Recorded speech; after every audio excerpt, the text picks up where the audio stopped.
大家好，看了中原地铁报的一条视频，边看边笑。老妈问我你笑什么，我就给他讲了这个事情。他说了一句话，所以老人和孩子不能住在一起。事情的起因是有一位母亲因为害怕空调浪费电，把遥控板给藏了起来。他儿子气不过，又去买了一台空调，把他老母亲给气得跳脚。儿子也特别的生气，说这么热你不让用空调，怕用电，那我就自己买把你的空调给拆下来，我的电费我自己出，哪怕是全家人的电费他出都可以。母亲还是生气，说是浪费钱，气得真的是跳脚。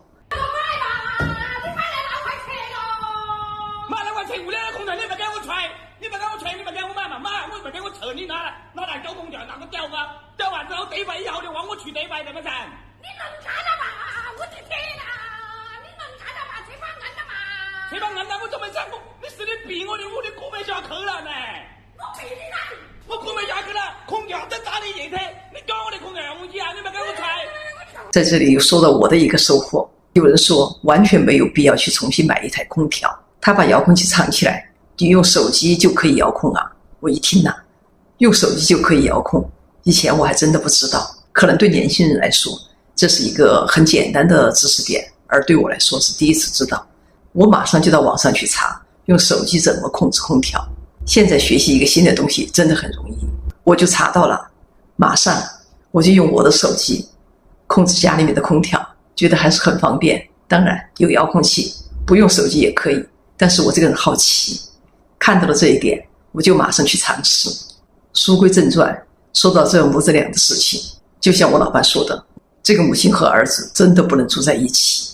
在评论区大家也讨论得很热闹。有人说儿子把电费出了不就完了？如果儿子出电费，老母亲还会这样吵，还会这样闹吗？还会把遥控器藏起来吗？但是更多的人都说，即使儿子全部出电费，母亲也会认为是浪费，因为就有这样的经历，空调是自己买的，电费是自己出的，但是老母亲还是不愿意让用空调，用空调就生气。有人说老一辈的思想，主动吃苦，没苦也要吃苦，专门找苦吃，吃没有意义的苦。也有人说这个儿子你有能力你就搬出去住，你就不要跟父母住在一起。有的人说了，他给父母买了空调，他出电费，父母不是一样不用吗？他也在外面住有时候真的不是钱的问题，是观念的问题。在去年好像在杭州就有一位老教授，因为舍不得用风扇用空调，中暑死了。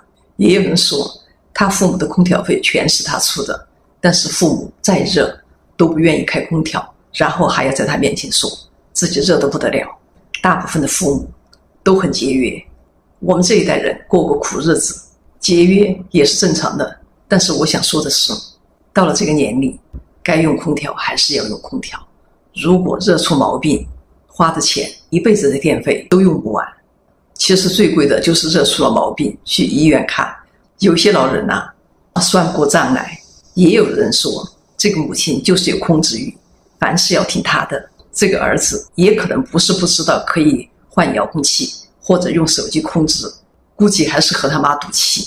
儿子也很生气，母亲也很生气。有时候年轻人说起老年人也很无奈。老年人觉得孩子不节约，孩子觉得老年人不会算账。我在这里想对老年朋友们说，如果有条件，还是不要虐待自己，对自己好一点吧。和我妹妹讨论这个问题的时候，我妹妹还说过这样的话，她说现在年纪大了，吃不了多少，穿可以说也穿不了多少，因为你不上班，多数时候都在家里，衣服也穿不了多少，还有些消费你也没有这样的习惯，比如到咖啡店去坐着喝咖啡，也没有必要强迫自己去培养一些花钱的习惯。但是如果有条件，可以尽量让自己舒服一点，比如夏天用空调。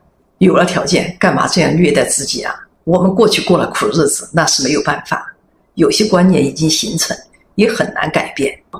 日子总是要往前走的，都要奔着好的日子去过，不要老是没苦自己找苦吃。你说姥姥看病吧，这个花钱，热出来的病也是病，同样会花钱，干嘛不把这个钱花在让自己舒服上，而要花在医院里，不划算，真的不划算。特别是家里有安了空调，别说对不起自己，你连空调都对不起。而且说句难听的话，你这样去受苦、吃苦、受累、虐待自己，孩子不会感谢你，还会觉得你烦，自己过得累，子女也遭罪。就像这位母亲，不让用空调，自己不用，还不让孩子用，值得吗？孩子都觉得和你在一起心累。当然也有人说，过去没有空调的时候又是怎么过来的？没有空调是没有空调的过法，有了空调就应该按照有空调的过法来过，有空调还是比没有空调更舒服。朋友们，好好的善待自己吧，有些苦真的没有必要吃。谢谢收看。